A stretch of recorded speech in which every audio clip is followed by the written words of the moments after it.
Sabrina se joint à nous avec Isabelle Huot ce matin pour déboulonner certains mythes ou certaines compréhensions de l'alimentation. Donc, c'est sous forme de questions et tu vas y répondre. Ben oui. Parfait. On commence tout d'abord avec le café. Devrait-il être éliminé de notre routine? Hey, c'est une bonne question. Quelle est la réponse, Sabrina? Ben c'est sûr que, tu sais, ça éviterait bien des dégâts. Oui. C'est sûr, un petit dégât ce matin. Moi, je connais la réponse. Tu en as déjà parlé. Oui. C'est bon de boire du café. Ben oui, le café retrouve ses lettres de noblesse. On commence à avoir plein d'études sur le café. D'abord, la caféine, qui est un stimulant du système nerveux central, concentration, éveil, donc ça, assurément. Mais aussi des polyphénols qui ont des actions bénéfiques dans des études populationnelles pour réduire le risque de diabète de type 2. Surtout aussi des problèmes au niveau du foie, cancer du foie, cirrhose, très protecteur le café, des maladies neurodégénératives également comme l'Alzheimer ou le Parkinson. On se rend compte que le café est aidant pour prévenir la maladie, mais aussi ralentir la progression. C'est toujours une question de quantité aussi, là. 10 cafés par jour, c'est autre chose. Bien, c'est ça. Quelle est la bonne dose? Santé Canada dit pas dépasser 400 mg de caféine par jour, l'équivalent d'à peu près 3 cafés comme ça. Oh, et surtout, c'est beaucoup, hein? C'est bien beaucoup. Oui, je pense que ça, mais chacun réagit. pas les gros cafés de brûlerie. Non. Là. Ça, c'est déjà quasiment 300 mg de caféine. Ouais. Mais qu'est-ce qu'on met dans le café? Ça peut tout changer. Tu sais, si je mets 2 crèmes puis 2 sucres... Oui, là, c'est moins bon. Là, c'est moins bon. Il y a quand même 47 des Québécois qui vont mettre du sucre dans le café. Et puis, pour 68 des Québécois, là, ils vont mettre du lait ou une petite crémette. Et boissons végétales, bien, de plus en plus, mais 17 des consommateurs seulement. Donc, le boire noir sera un avantage, si je comprends bien. Bien, avec du lait, j'aime ça parce que... Je suis pas fan, non. Ouais, je suis pas fan. Puis avec le lait ou une boisson végétale, au moins, tu vas chercher du calcium et de la vitamine D. J'aime comment elle voit les choses. Oui! Là, une question où la réponse est peut-être pas si claire que ça. Non, le déjeuner est-il le repas le plus important de la journée? Ben, écoute, on nous le vend depuis des années. Même si on le skip, on dirait qu'on va mourir dans 4 secondes. Il y a du marketing là-dedans, je pense. Ah oui, hein? Bon, c'est oui et non. Pourquoi? Parce que c'est sûr que si j'ai un déjeuner comme ça qui a fait fureur ce matin, j'ai apporté des muffins commerciaux. Il n'y en a plus, hein? Il y en a plus, ils ont je peux disparu. vous le dire. Il y avait du bon pain grain entier, ça, c'est parti comme des petits pains chauds. Et là, qu'on a, genre, le grand verre de jus d'orange, même s'il est sans sucre, le muffin, puis frappuccino au caramel. Bien là, on a un combo qui a l'équivalent de 25 cuillerées à thé de sucre pour démarrer la journée. Très mauvais. Que, genre, la quantité qu'on doit consommer dans une journée. Voilà. Il ne faudrait pas dépasser 12. Ça, c'est l'équivalent de 10 tranches de pain. Fait que ça, c'est sûr que ça, on est mieux. Donc, c'est pas un déjeuner comme ça qui est bon pour la santé? Non, c'est ça. Ce que j'aime des déjeuners, c'est d'avoir des grains entiers. Là, j'ai du cottage, du lait. C'est une bonne façon d'aller chercher des fruits, des produits laitiers, des fibres. On sait que le microbiote aime beaucoup les fibres.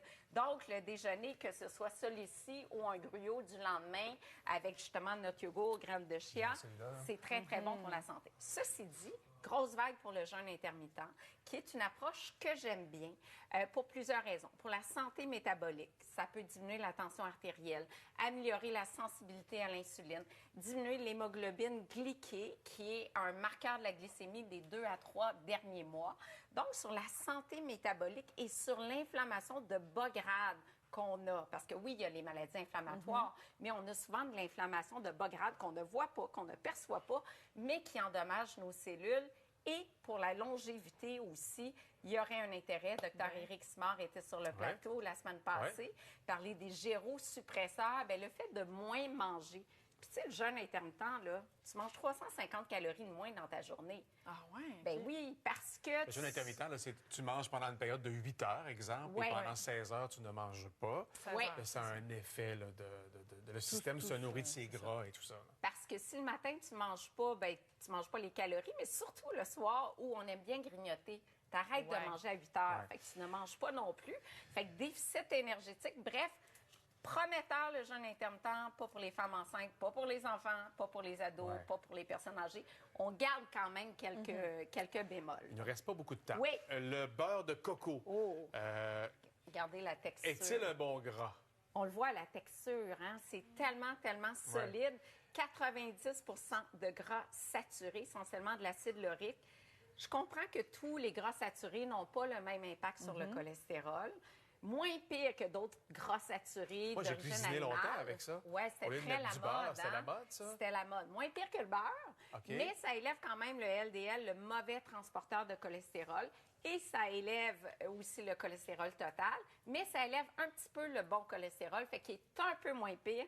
Mais Harvard a émis un avis, l'American Heart Association, en disant ça reste un gras saturé. Privilégiez les huiles faibles en gras saturé comme l'huile de tournesol à haute teneur en acide oléique, l'huile de caméline et l'huile d'olive. On voit le tableau d'ailleurs qui indique l'utilisation.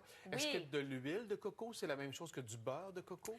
Oui. Mais là, si on fait du lait de coco, on prend le lait de coco, faire des recettes maintenant. Ouais. Mais là, prenez le léger parce qu'on épargne énormément pour on garde la côté saveur. gras saturé. Ce qui est aussi des fois tendance, là, c'est les cures détox au printemps. Ouais. Est-ce que c'est bon ou pas? Bien, j'ai l'impression que c'est pas si bon que ça. Ouais. Est-ce que je me trompe? Ben, écoute, tant mieux si vous avez le goût de prendre ça en collation. Là. C'est full vitamine là-dedans. Mais on n'a pas besoin de faire une cure détox de plusieurs jours. C'est quoi une cure détox? Ben, ça serait de prendre que ça pendant 21 jours, par Des exemple. produits détoxifiants. Oui. Mais là, ce qui se passe, c'est des légumes verts, essentiellement. Excellent, les légumes verts. Il y a plein de vitamines là-dedans. Prenez-le en ajout. Si on fait une cure, bien là, c'est sûr qu'on perd du poids, mais après, on perd aussi des muscles. On reprend le poids rapidement. Après ça, on peut avoir des rages parce qu'on n'a pas mangé. La privation. La privation. Puis le corps veut toujours reprendre le poids maximum qu'il a atteint. Bien, En plus. souvent, on retourne vers le poids naturel également. Mais en collation, prenez ça, pas de problème. Oui. Mangez peu de légumes. Très bon choix. Souvent, ce sont de bons jus, mais les cures ne sont pas nécessaires. Plus de temps, mais le curcuma est important. Oui, ça, c'est bon pour la santé, très, très bon. Oui, Ça, un c'est anti-inflammatoire bon. en plus. Hein? Ah oui, puis je lisais des études sur l'arthrite rhumatoïde et dans certaines études, c'est aussi efficace qu'un produit anti-inflammatoire non stéroïdien là, de type ibuprofène, par exemple. Donc, on a vraiment des données intéressantes. Curcuma, 1/4 de cuillère à thé à 1 cuillère à thé selon les études. Quand on met du poivre, la pipérine va améliorer la biodisponibilité, donc l'accessibilité à la curcumine, si on veut, de 2000 fois. C'est énorme. En mettant du poivre dans le curcuma. Oui. Fait qu'une recette à la maison, tu mets du curcuma, rajoute un peu de poivre, ça améliore la... Ça tâche aussi, par contre, le Oui, curcuma. ça tâche beaucoup le curcuma. Aujourd'hui, j'en utiliserais pas. Non, c'est ça, mais recette indienne, c'est bon, traditionnelle, puis anti-cancérigène aussi. Merci, Isabelle. Merci.